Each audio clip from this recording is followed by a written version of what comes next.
Tuhan bersamamu. Dan bersama rohmu. Inilah Injil suci menurut Lukas. Dimuliakanlah Tuhan.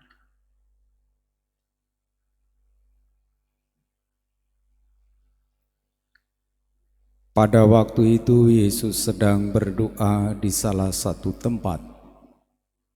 Ketika Yesus berhenti berdoa, berkatalah seorang dari murid-muridnya kepadanya, "Tuhan, ajarilah kami berdoa, sebagaimana Yohanes telah mengajar murid-muridnya." Maka Yesus berkata kepada mereka, "Bila kalian berdoa, katakanlah, Bapa, dikuduskanlah namamu, datanglah kerajaanmu. Berilah kami setiap hari makanan yang secukupnya, dan ampunilah dosa kami, sebab kami pun mengampuni yang bersalah kepada kami. Dan janganlah membawa kami di dalam pencobaan." Demikianlah sabda Tuhan. Terpujilah Kristus.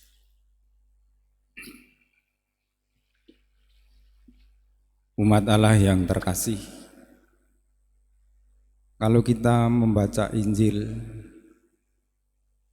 kita mempunyai kesan kuat bahwa Yesus seorang pendoa.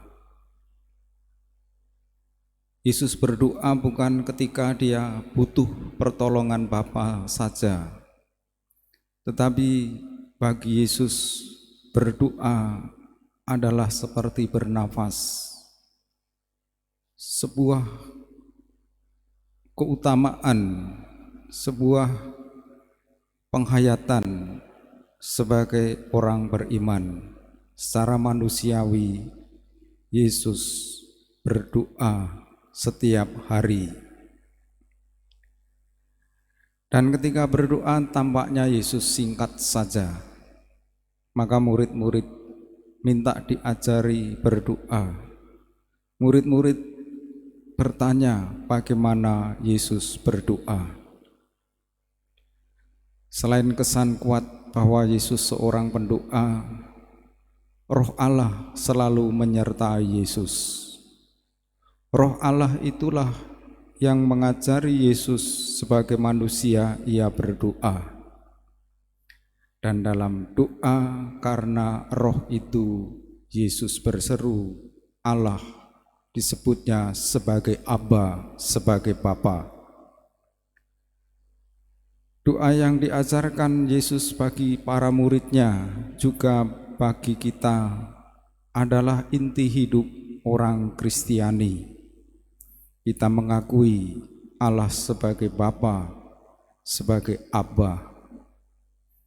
Dan permohonannya, urut-urutannya harus jelas dan tegas, bahwa Bapa dikudus, namanya kudus.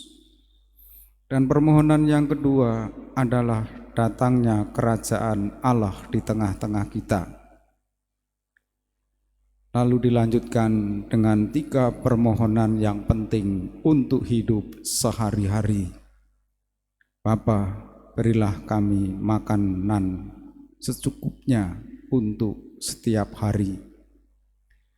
Dan yang kedua, kita meminta diampuni dosa-dosa kita, karena kita pun sudah mengampuni orang yang bersalah kepada kita. Dan ketiga, supaya Tuhan menolong kita dan tidak memasukkan kita ke dalam pencobaan, dan iman kita dikuatkan. Itulah inti doa Tuhan yang diajarkan kepada kita dan seharusnya menjadi model setiap doa umat Kristiani. Semoga kita sungguh menjadi orang-orang yang pendoa, yang dibimbing Roh Kudus setiap hari, dan berdoa sebagai Bapa kami, sebagai model doa dari semua doa. Kita satukan doa-doa kita bersama persembahan di altar.